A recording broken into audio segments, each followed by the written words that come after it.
Assalamualaikum warahmatullahi wabarakatuh. Waalaikumsalam warahmatullahi wabarakatuh. Alhamdulillahirabbil alamin wa bihi nasta'in wa ala umuri dunya waddin wa ala alihi wa sahbihi ajmain. Amma ba'du.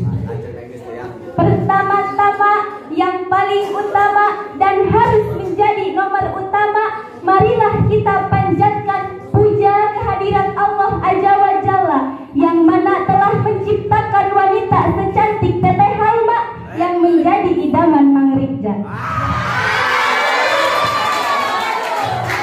Puji marilah kita panjatkan pada Zat Ilahi Rabbi yang mana telah menciptakan Teteh Ai yang cantiknya tak melebihi saya sendiri.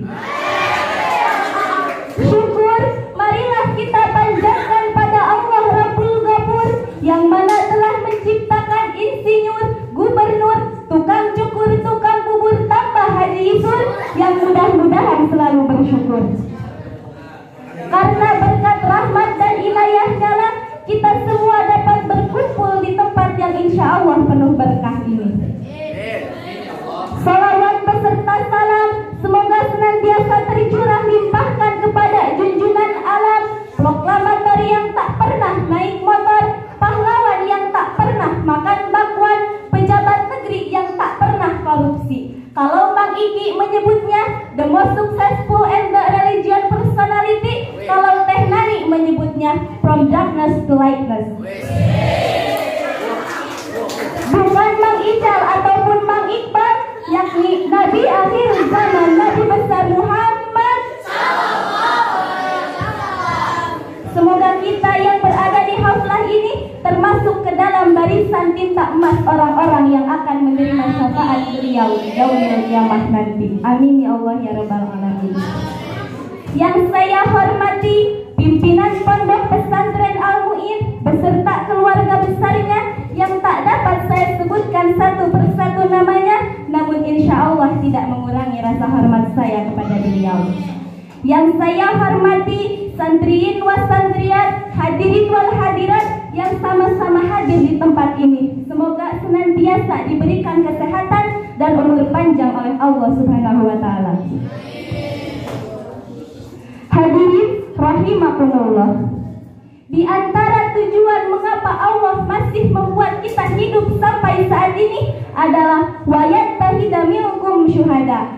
Allah ingin melihat di antara kita siapa yang layak menjadi syuhada. Orang muslim itu kalau hidup ya hidup mulia, kalau mati ya mati syahid. Jangan sampai hidup hina mati terlunta-lunta. Nauzubillah. Rasulullah Shallallahu Alaihi Wasallam bersabda, "Man kharaja fi talabil ilmi, fahuwa fi sabilillahi hatta yarji'u." Barang siapa yang keluar untuk mencari ilmu, maka ia sudah seperti berjihad di jalan Allah. Dapat kita ambil contoh kita sebagai santri.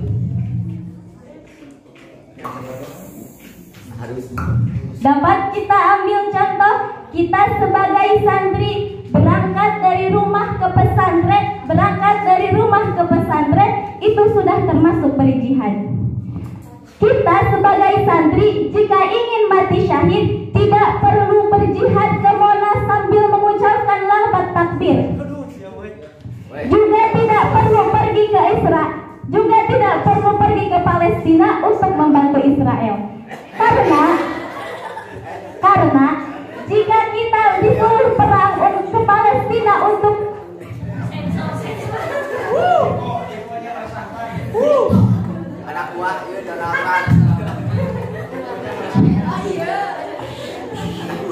karena jika kita disuruh perang ke Palestina untuk memerangi Israel, kita pasti tidak akan mau. Sebab kenapa? Sebab kita belum menikah. Kita belum merasakan rasanya sosis bakar, benar?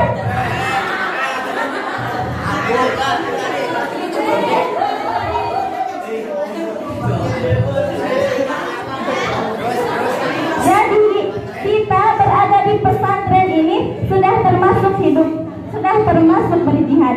Misalnya kita dari rumah pergi ke pesantren dengan niat menuntut ilmu, tetapi dalam perjalanan kita kecelakaan sampai meninggal. Maka meninggalnya kita sudah termasuk mati syahid.